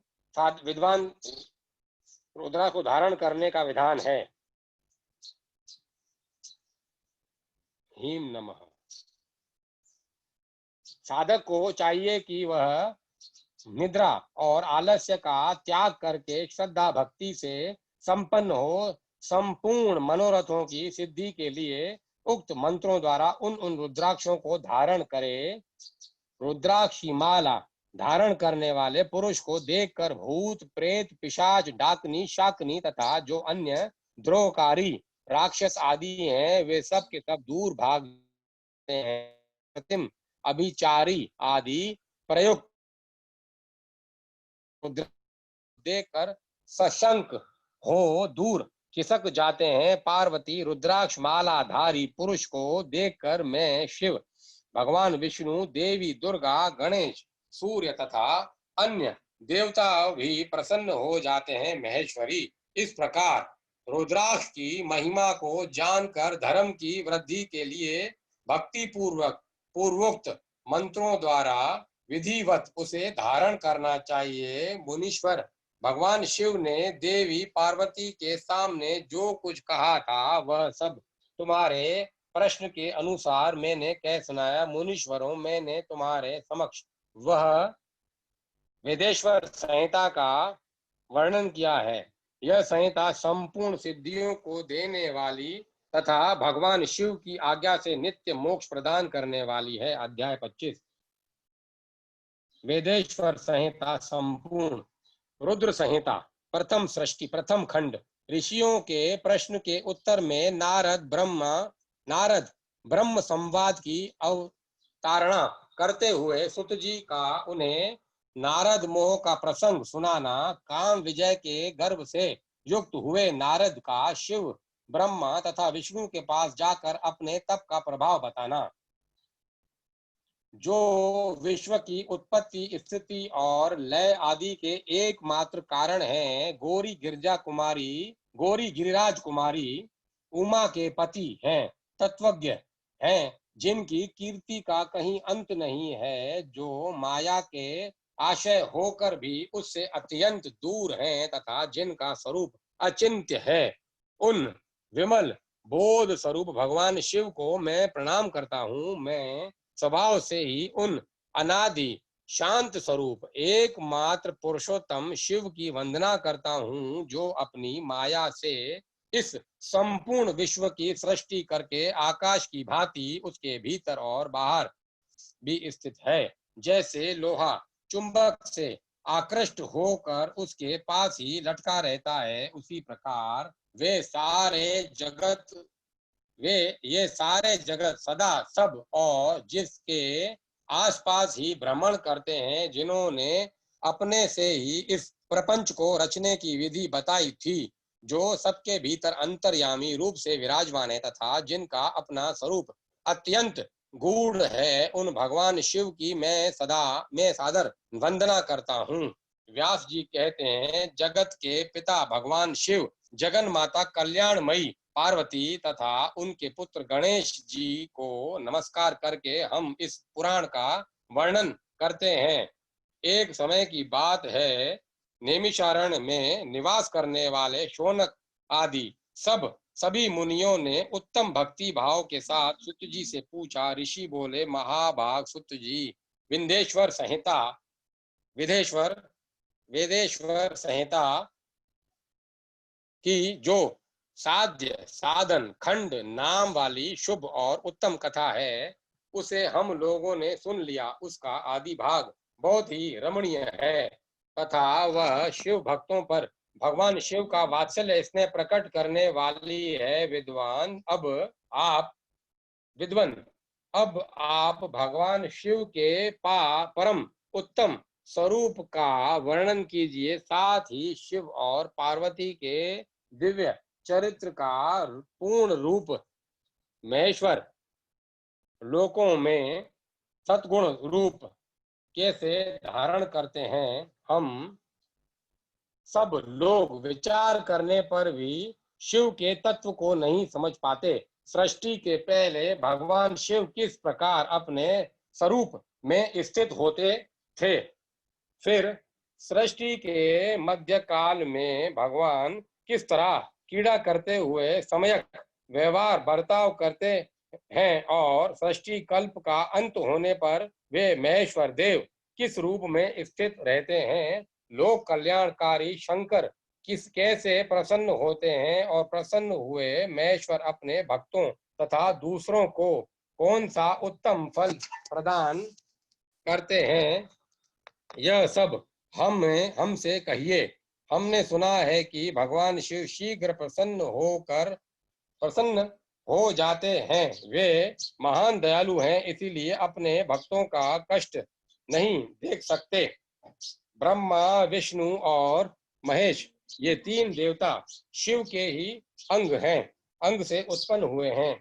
उनके प्राकट्य की कथा तथा उनके विशेष चरित्रों का वर्णन कीजिए। प्रभु, आप उमा के आविर्भाव और विवाह की भी कथा कहिए। विशेषतः उनके गृहस्थ गृहस्थ धर्म का और अन्य लीलाओं का भी वर्णन कीजिए। निष्पाप पुत्र जी, हमारे प्रश्न के उत्तर में आपको ये सब तथा दूसरी बातें भी अवश्य करनी चाहिए। सुत जी ने कहा, मुनीश्वरों, आप लोगों ने बड़ी उत्तम बात पूछी है। भगवान शिव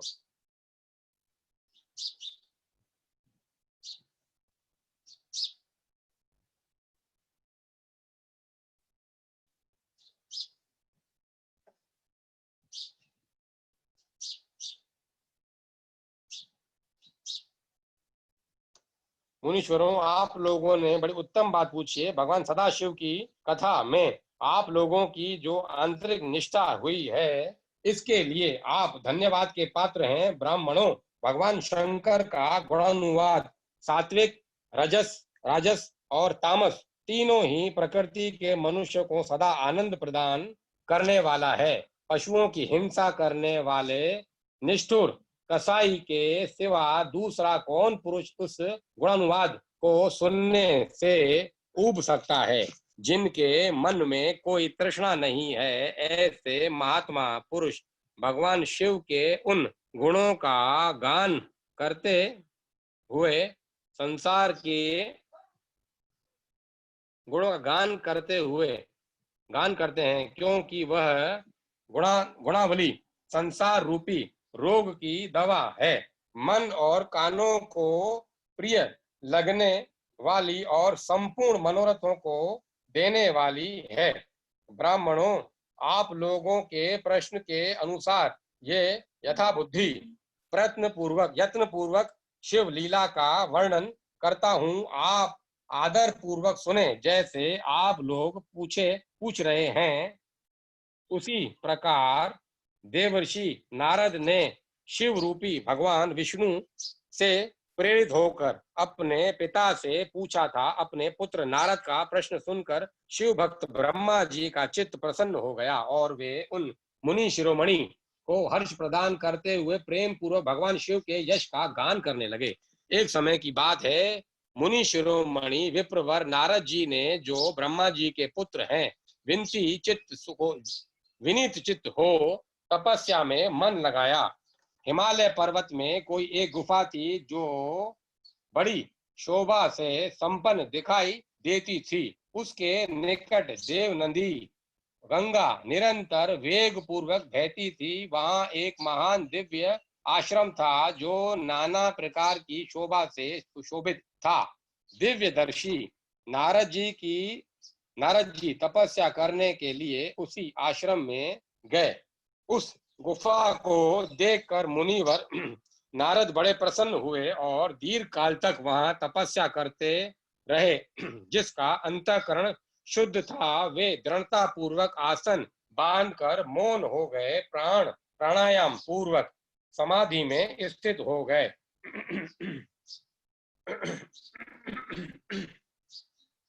ब्राह्मणों, उन्होंने वह समाधि लगाई जिसमें ब्रह्म का साक्षात्कार कराने वाला अहम ब्रह्मास्मि, मैं ब्रह्म हूँ, यह विज्ञान प्रकट होता है। मुनिवर नारद जी जब इस प्रकार तपस्या करने लगे, उसी समय यह समाचार पाकर देवराज इंद्र कांप उठे। वे मानसिक संताप से विहल हो गए।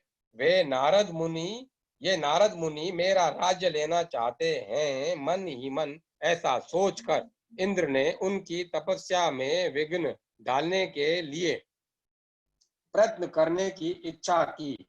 उस समय देवराज ने अपने मन से कामदेव का स्मरण किया। स्मरण करते ही कामदेव आ गए। महेंद्र ने उन्हें नारद जी की तपस्या में विघ्न डालने का आदेश दिया। यह आज्ञा पाकर कामदेव वसंत को साथ लेकर बड़े गर्व से उस स्थान पर गया और अपना उपाय करने लगे। उन्होंने वहां शीघ्र ही अपनी सारी कलाएं रच डाली। वसंत ने भी मदमत होकर अपना प्रभाव अनेक प्रकार से प्रकट किया। मुनिवरों, कामदेव और वसंत के अथक प्रयत्न करने पर भी नारद मुनि के चित्त में विकार नहीं उत्पन्न हुआ। महादेव जी के अनुग्रह से उन दोनों का गर्भ चूर्ण हो गया।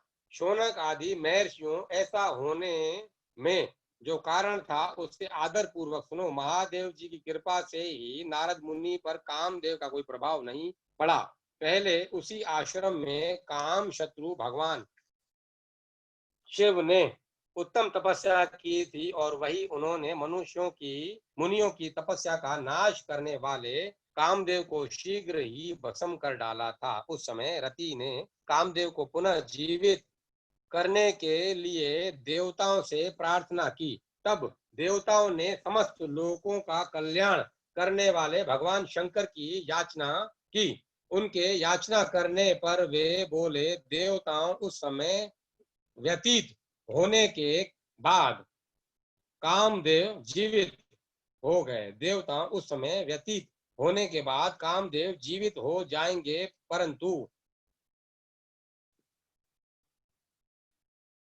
तब देवताओं ने समस्त लोगों का कल्याण करने वाले भगवान शंकर की याचना की। उस समय उनके याचना करने पर वे बोले, देवताओं, कुछ समय व्यतीत होने के बाद कामदेव जीवित हो जाएंगे, परंतु यहाँ उनका कोई उपाय नहीं चल सकेगा। अमरगण यहाँ खड़े होकर लोग चारों ओर जितनी दूर तक की भूमि को नेत्र से देख पाते हैं, वहां तक कामदेव के बाणों का प्रभाव नहीं चल सकेगा, इसमें संशय नहीं है। भगवान शंकर की उस युक्ति के अनुसार उस समय वहां नारद के प्रति कामदेव का निजी प्रभाव मिथ्या सिद्ध हुआ। वे शीघ्र ही स्वर्गलोक में इंद्र के पास लौट गए। यह कामदेव वहां कामदेव ने अपना सारा वृतांत और मुनि का प्रभाव कह सुनाया। तत्पश्चात इंद्र की आज्ञा से वे वसंत के साथ अपने स्थान को लौट गए। उस समय देवराज इंद्र को बड़ा विस्मय हुआ। देवराज इंद्र को बड़ा विस्मय हुआ। उन्होंने नारद जी की भूरी भूरी प्रशंसा की, परंतु शिव की माया से मोहित होने के कारण वे उस पूर्व वृत्तांत को स्मरण न कर सके। वास्तव में इस संसार के भीतर सभी प्राणियों के लिए शंभु की माया को जानना अत्यंत कठिन है। जिसने भगवान शिव के चरणों में अपने आप को समर्पित कर दिया है, उस भक्त को छोड़कर शेष सारा जगत उनकी माया से मोहित हो जाता है। नारद जी भगवान शंकर की कृपा से वहां चीरकाल तक तपस्या में लगे रहे। जब उन्होंने अपनी तपस्या को पूर्ण हुई समझा, तब वे मुनि उससे विरत हो गए। कामदेव पर मेरी विजय हुई है, ऐसा मानकर उन मुनीश्वर के मन में व्यर्थ ही गर्व हो गया। भगवान शिव की माया से मोहित होने के कारण उन्हें यथार्थ बात का ज्ञान हो रहा। वे ये नहीं समझ सके कि कामदेव के पराजित होने में भगवान शंकर का प्रभाव ही कारण है। उस माया से अत्यंत मोहित हो मुनि शिरोमणि नारद अपना काम विजय संबंधी वृतांत बतलाने के लिए तुरंत ही कैलाश पर्वत पर गए। उस समय वे विजय के मद से उन्मुक्त हो रहे थे। वहां रुद्रदेव को नमस्कार करके गर्व से भरे हुए मुनि ने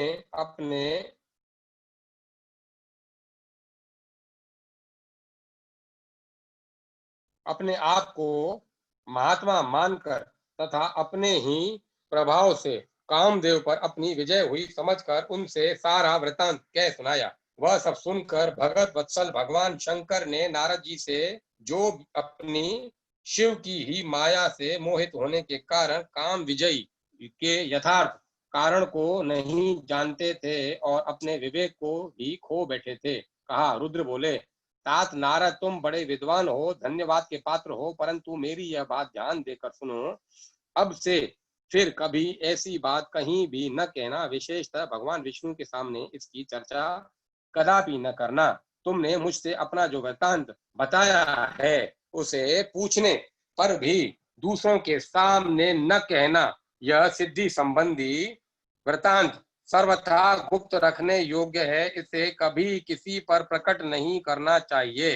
तुम मुझे विशेष प्रिय हो, इसलिए अधिक जोर देकर मैं तुम्हें यह शिक्षा देता हूँ और इसे न कहने की आज्ञा देता हूँ, क्योंकि तुम भगवान विष्णु के भक्त हो और उनके भक्त होते हुए ही मेरे अत्यंत अनुगामी हो। इस प्रकार बहुत कुछ कहकर संसार की सृष्टि करने वाले भगवान रुद्र ने नारद को शिक्षा दी। अपने वृतांत को गुप्त रखने के लिए उन्हें समझाया बुझाया, परंतु वे तो शिव की माया से मोहित थे, इसीलिए उन्होंने उनकी दी हुई शिक्षा को अपने लिए हितकर नहीं माना। तदंतर मुनि शिरोमणि नारद ब्रह्मलोक गए। वहां ब्रह्मा जी को नमस्कार करके उन्होंने कहा, पिताजी, मैंने अपने तपोबल से कामदेव को जीत लिया। उनकी वह बात सुनकर ब्रह्मा जी ने भगवान शिव के चरणबिंदों का चिंतन किया और सारा कारण जानकर अपने पुत्र को यह सब कहने से मना किया, परंतु नारद शिव की माया से मोहित थे। अतएव उनके चित्त में मधु का अंकुर जम गया था। उनकी बुद्धि मारी गई थी। इसीलिए नारद जी अपना सारा वृतांत भगवान विष्णु के सामने कहने के लिए वहां से शीघ्र ही विष्णु लोक में गए। नारद मुनि को आते देख भगवान विष्णु बड़े आदर से उठे और शीघ्र ही आगे बढ़कर उन्होंने मुनि को हृदय से लगा लिया। मुनि के आगमन का क्या हेतु है, इसका उन्हें पहले से ही पता था। नारद जी को अपने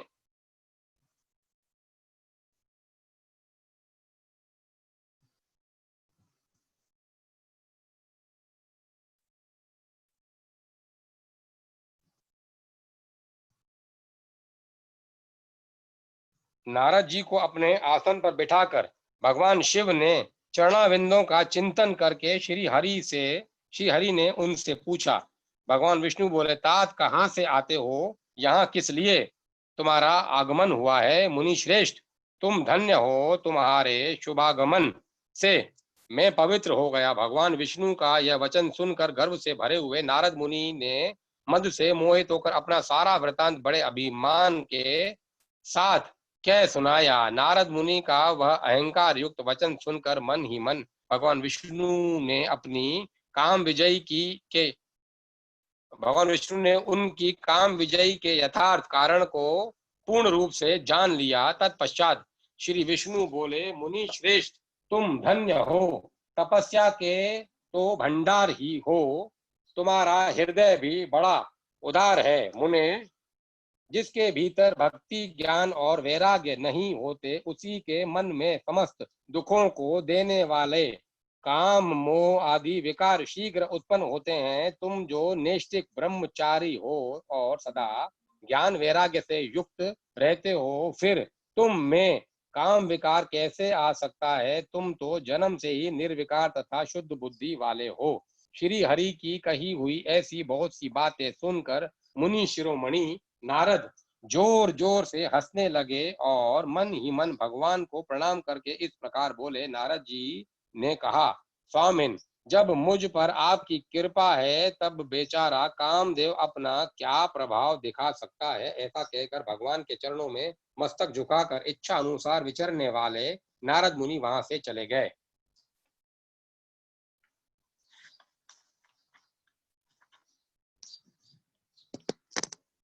माया निर्मित नगर में शील निधि की कन्या पर मोहित हुए नारद का भगवान विष्णु से उनका रूप मांगना। भगवान का अपने रूप के साथ उन्हें वानर का सा मुंह देना, कन्या का भगवान को वरण करना और कुपित हुए नारद का शिव गणों को श्राप देना।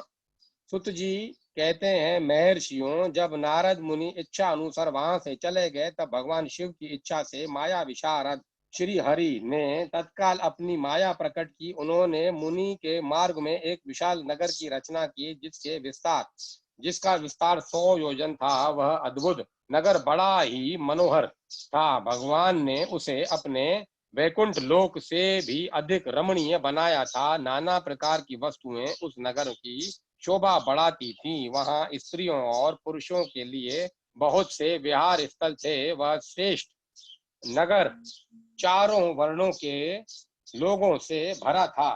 वहां शील निधि नामक ऐश्वर्यशाली राजा राज्य करते थे। वे अपनी पुत्री का स्वयंवर करने के लिए उद्यत थे। अतः उन्होंने महान उत्सव का आयोजन किया था। उनकी कन्या का वरण करने के लिए उत्सुक हो चारों दिशाओं से बहुत से राजकुमार पधारे थे, जो नाना प्रकार की वेशभूषा तथा सुंदर शोभा से प्रकाशित हो रहे थे। उन राजकुमारों से वह नगर भरा पूरा दिखाई देता था। ऐसे सुंदर राजनगर को देख नारद जी मोहित हो गए। वे राजा शील निधि के द्वार पर गए।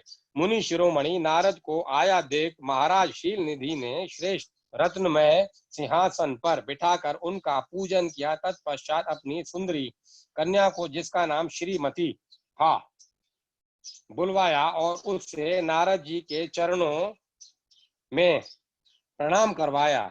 उस कन्या को देखकर नारद मुनि चकित हो गए और बोले, राजन, यह देव कन्या समान सुंदरी महाभाग कन्या कौन है? उनकी यह बात सुनकर राजा ने हाथ जोड़कर कहा, मुने, यह मेरी पुत्री है, इसका नाम श्रीमती है। अब इसके विवाह का समय आ गया है। यह अपने लिए सुंदर वर चुनने के निमित्त स्वयंवर में जाने वाली है। इसमें सब प्रकार के शुभ लक्षण लक्षित होते हैं। महर्षि, आप इसका भाग्य बतलाइए।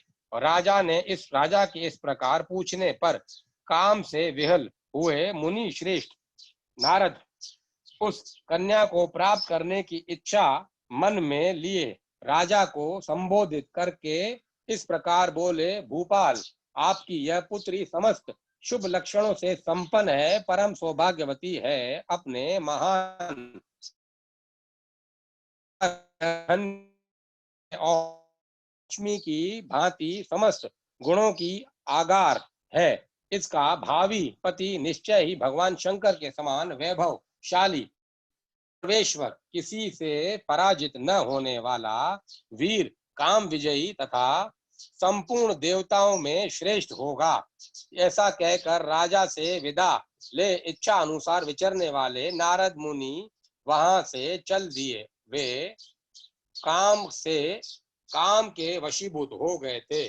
शिव की माया ने उन्हें विशेष मोह में डाल दिया था। वे मुनि मन ही मन सोचने लगे कि मैं ऐसे राजकुमारी को कैसे प्राप्त करूं।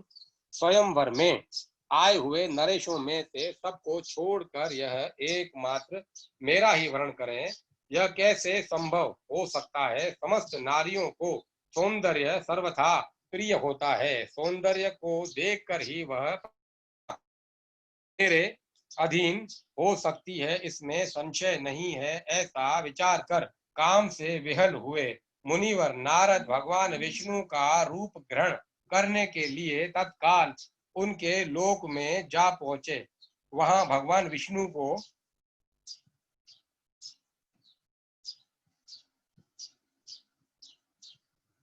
प्रणाम करके वे इस प्रकार बोले, भगवान, मैं एकांत में आपसे अपना सारा वृतांत कहूंगा। तब बहुत अच्छा कहकर लक्ष्मीपति श्री हरि नारद जी के साथ एकांत में जा बैठे और बोले, मुने, अब आप अपनी बात कहिए। तब नारद जी ने कहा, भगवान, आपके भक्त जो राजा शील निधि हैं, वे सदा धर्म पालन में तत्पर रहते हैं। एक विशाल लोचना कन्या है जो बहुत ही सुंदरी है। उसका नाम श्रीमती है। वह विश्व मोहिनी के रूप में विख्यात है और तीनों लोकों में सबसे अधिक सुंदरी है। प्रभु, आज मैं शीघ्र ही उस कन्या से विवाह करना चाहता हूँ। राजा शील निधि ने अपनी पुत्री की इच्छा से स्वयंवर रचाया है, इसीलिए चारों दिशाओं से वहां सहस्त्रों राजकुमार पधारे हैं। नाथ, मैं आपके प्रिय में आप मुझे जिससे राजकुमारी श्रीमती निश्चय ही मुझे वर दे। सुत जी कहते हैं, महर्षियों, नारद मुनि की ऐसी बात सुनकर भगवान मधुसूदन हंस पड़े और भगवान शंकर के प्रभाव का अनुभव करके उन दयालु प्रभु ने उन्हें इस प्रकार उत्तर दिया। भगवान शिव विष्णु बोले, मुने, तुम अपने अभिष्ट साधन स्थान को जाओ। मैं उसी तरह तुम्हारा हित साधन करूंगा जैसे श्रेष्ठ वेद अत्यंत पीड़ित लोगों का करता है, क्योंकि तुम मुझे विशेष प्रिय हो। ऐसा कहकर भगवान विष्णु ने नारद मुनि को मुख तो वानर का दे दिया और शेष अंगों में अपने जैसा स्वरूप देकर वे वहां से अंतर ध्यान हो गए। भगवान की पूर्वोक्त बात सुनकर और उनका मनोहर रूप प्राप्त हो गया समझकर नारद मुनि को बड़ा हर्ष हुआ। वे अपने को कृत्य मानने लगे। भगवान ने क्या यत्न किया है इसको वे समझ न सके। तदंतर मुनि श्रेष्ठ नारद शीघ्र ही उस स्थान पर जा पहुंचे जहां राजा शील निधि ने राजकुमारों से भरी हुई स्वयंवर सभा का आयोजन किया था।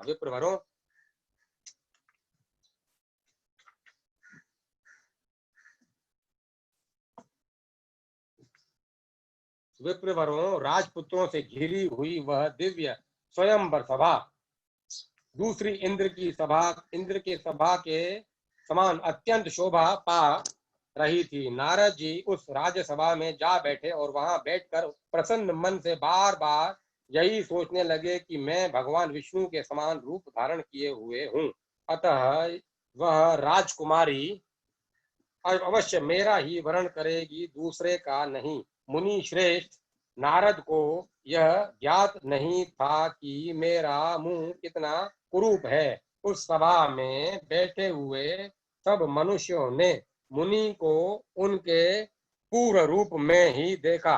राजकुमार आदि कोई भी उनके रूप परिवर्तन के रहस्य को न जान सके।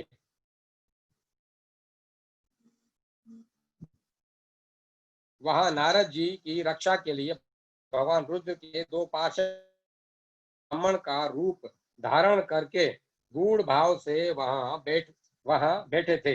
वे ही नारद जी के रूप परिवर्तन के उत्तम भेद को जानते थे। मुनि को कामवेश से मूढ़ हुआ जान वे दोनों पार्षद उनके निकट गए और आपस में बातचीत करते हुए उनकी हंसी उड़ने लगे, परंतु मुनि तो काम से विहल हो रहे थे, अतः उन्होंने उनकी यथार्थ बात भी न यथार्थ बात भी अनसुनी कर दी। वे मोहित हो श्रीमती को प्राप्त करने की इच्छा से उसके आगमन की प्रतीक्षा करने लगे। इसी बीच में वह सुंदरी राजकन्या स्त्रियों से घिरी हुई अंतःपुर से वहां आई। उसने अपने हाथ में सोने की एक सुंदर माला ले रखी थी। वह शुभ लक्षणा राजकुमारी स्वयंवर के मध्य भाग में लक्ष्मी के समान खड़ी हुई अपूर्व शोभा पा रही थी। उत्तम व्रत का पालन करने वाली वह भूप कन्या माला हाथ में लेकर अपने मन के अनुरूप वर का अन्वेषण करती हुई सारी सभा में भ्रमण करने लगी। नारद मुनि का भगवान विष्णु के समान शरीर और वानर जैसा मुंह देखकर वह कुपित हो गई और उनकी ओर से दृष्टि हटाकर प्रसन्न मन से दूसरी ओर चल गई। स्वयंवर सभा में अपने मनुवांछित वर को न देखकर वह भयभीत हो गई। राजकुमारी उस सभा के भीतर चुपचाप खड़ी रह गई। उसने किसी के गले में जयमाला नहीं डाली। इतने में ही राजा के समान वेशभूषा धारण करके भगवान विष्णु वहां आ पहुंचे। किन्हीं दूसरे लोगों ने उनको वहां नहीं देखा, केवल उस कन्या की ही दृष्टि उन पर पड़ी। भगवान को देखते ही उस परम सुंदरी राजकुमारी का मुख प्रसन्नता से खिल उठा। उसने तत्काल ही उनके कंठ में वह माला पहना दी। राजा का रूप धारण करने वाले भगवान विष्णु उस राजकुमारी को साथ लेकर तुरंत अदृश्य हो गए और अपने धाम में जा पहुंचे। उधर जब राजकुमार श्रीमती की ओर से निराश हो गए, नारद मुनि तो काम वेदना से आतुर हो रहे थे, इसीलिए वे अत्यंत विहल हो उठे। वे दोनों विप्र रूपधारी ज्ञान निषाद रुद्रगण काम विहल नारद जी से उसी क्षण बोले। रुद्रगणों ने कहा, हे नारद, हे मुने, तुम व्यर्थ ही काम से मोहित हो रहे हो और सौंदर्य के बल से राजकुमारी को पाना चाहते हो। अपना वानर के समान घृणित मुंह तो देख लो। सुत जी कहते हैं, महर्षियों, उन रुद्रगणों का यह वचन सुनकर नारद जी को बड़ा विस्मय हुआ। वे शिव की माया से मोहित थे। उन्होंने दर्पण में अपना मुंह देखा। वानर के समान अपना मुंह देख के तुरंत ही क्रोध से जल उठे और माया से मोहित होने के कारण उन दोनों शिव गणों को वहां शाप देते हुए बोले, अरे तुम दोनों ने मुझ ब्राह्मण का उपहास किया है, अतः तुम ब्राह्मण के वीर से उत्पन्न राक्षस हो जाओ। ब्राह्मण की संतान होने पर भी तुम्हारे आकार राक्षस के समान ही रहेंगे। इस प्रकार अपने लिए शाप सुनकर वे दोनों ज्ञानी शिरोमणि शिवगण मुनि को मोहित जानकर कुछ नहीं बोले। ब्राह्मणों वे सदा सब घटनाओं में भगवान शिव की ही इच्छा मानते थे, अतः उदासीन भाव से अपने स्थान को चले गए और भगवान शिव की स्तुति करने लगे। अध्याय 3।